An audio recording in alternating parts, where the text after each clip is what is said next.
बिस्मिल्लाहिर्रहमानिर्रहीम। अस्सलामु अलैकुम वरहमतुल्लाहि वबरकातुह। उम्मीद है तमाम तलबा खैरियत से होंगे। आपको कल दरसी किताब से मुताल्लिक़ जो काम करने के लिए दिया गया था, यकीनन तमाम बच्चों ने मुकम्मल कर लिया होगा। आज आपको अमली किताब हिस्सा अलिफ से मुताल्लिक़ काम करवाया जाएगा। अब चलते हैं अमली किताब हिस्सा अलिफ सफ़ा नंबर 16 की जानिब। आज की तारीख़ नोट कीजिए, 17 दिसंबर 2020 ईस्वी, दिन जुमेरात। सवाल नंबर 1, इमला के अल्फाज। अज़ीज़ तलबा, आप इन अल्फाज की इमला करेंगे जैसे आपको कमरे जमात में इमला करवाई जाती है। सवाल नंबर 2, एराब लगे हुए अल्फाज आप देख रहे हैं। आपने इन अल्फाज को खुश खत करके दोबारा नीचे लिखना है और फिर इन पर एराब लगाने हैं। जैसा आप पहला लफ्ज़ हैसियत लिखा हुआ देख रहे हैं। सवाल नंबर 3, दर्जेल अल्फाज को जुमलों में इस्तेमाल करें। ये अल्फाज दिए गए हैं, आपने इन अल्फाज को जुमलों में इस्तेमाल करना है ताकि इन अल्फाज का मफ़हूम वाज़ेह हो जाए। जैसे पहला लफ्ज़ रसीले, माना रस भरे। जुमला, किकली खेलते वक्त बच्चियाँ रसीले बॉल अलापती हैं।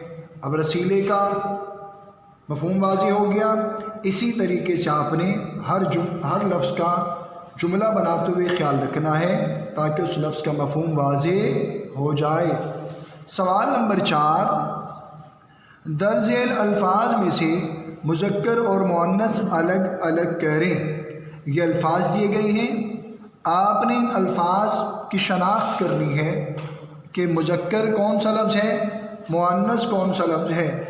एक तरीका आपको ये बताया गया था कि आप फ़िरोज़ुल लुग़त की मदद से शनाख्त कर सकते हैं आया लफ्ज़ ये मुज़क्कर है या कि मुअन्नस।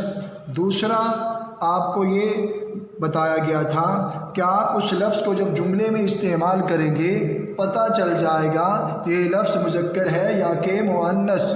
जैसे पहला लफ्ज़ आप देख रहे हैं खेल। अब ये शनाख्त करनी है ये खेल मुज़क्कर है या कि मुअन्नस। जुमले में इस्तेमाल किया, पाकिस्तान का कौमी खेल हॉकी है। अब ये का हरफ इजाफ़त ये अमूमन मुज़क्कर के लिए इस्तेमाल होता है। अगर ये बनाए जुमला पाकिस्तान की कौमी खेल हॉकी है तो ये गलत हो जाएगा, क्योंकि की अमूमन मुअन्नस के लिए इस्तेमाल होती है। अब पता ये चला ये लफ्ज़ खेल मुज़क्कर है। अब दूसरा लफ्ज़ सेहत।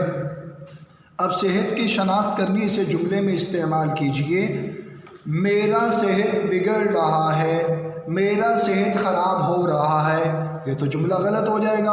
अब जुमला दुरुस्त ये है मेरी सेहत ख़राब है, मेरी सेहत बिगड़ती जा रही है। अब पता ये चला ये लफ्ज़ सेहत मुअन्नस है। इसी तरीके से आपने बकिया तमाम अल्फाज की शनाख्त अज़ खुद करनी है कि कौन सा लफ्ज़ मुज़क्कर है या कि मुअन्नस। अब चलते हैं सफ़ा नंबर 17 की जानिब।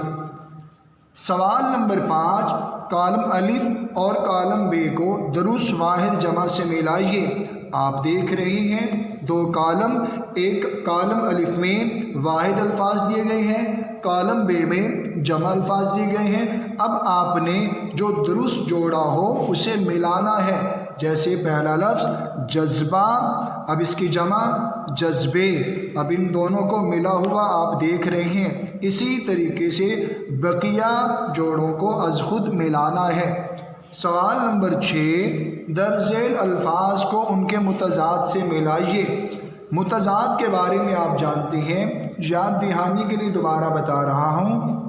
मुतज़ाद कहते हैं उन अल्फाज को जो एक दूसरे के मुखालिफ मानों में मुस्तामिल हों या एक दूसरे के उलट इस्तेमाल किए जाएं, उन्हें मुतज़ाद अल्फाज कहते हैं। अब देखें, एक खाने के अंदर अल्फाज दिए गए हैं, दूसरे खाने के अंदर मुतज़ाद दिए गए हैं। अब आपने दुरुस्त अल्फाज मुतज़ाद के जोड़े को मिलाना है। जैसे पहला लफ्ज़ تلخ، اب سامنے دیکھیں بین الاقوامی، یہ تو درست متضاد نہیں، نفرت یہ بھی درست متضاد نہیں، شیریں یہ درست متضاد ہے، کیوں؟ تلخ کا معنی کڑوا، شیریں کا معنی میٹھا، اب اس طریقے سے یہ جوڑا بن گیا، درست متضاد بن گئی۔ اسی طریقے سے آپ نے بقیہ درست الفاظ متضاد کا جوڑے کو از خود ملانا ہے۔ اب چلتے ہیں صفحہ نمبر 18 کی جانب۔ سرگرمی، چند قومی اور بین الاقوامی کھیلوں کی تصاویر چسپاں کریں یا ہاتھ سے بنا کر رنگ بھریں۔ جن بچوں کو تصاویر بنانی آتی ہیں وہ تو از خود تصاویر بنا کر رنگ بھریں، جنہیں بنانی نہیں آتی وہ قومی کھیل اور بین الاقوامی کھیلوں کی تصاویر چسپاں کریں۔ امید ہے تمام طلباء صفحہ نمبر 16 اور صفحہ نمبر 17 سے متعلقہ جو کام آپ کو سمجھایا گیا ہے از خود سمجھائے گئے طریقے کے مطابق مکمل کر لیں گے، اور مکمل کرنے کے بعد اسے یاد بھی کریں گے۔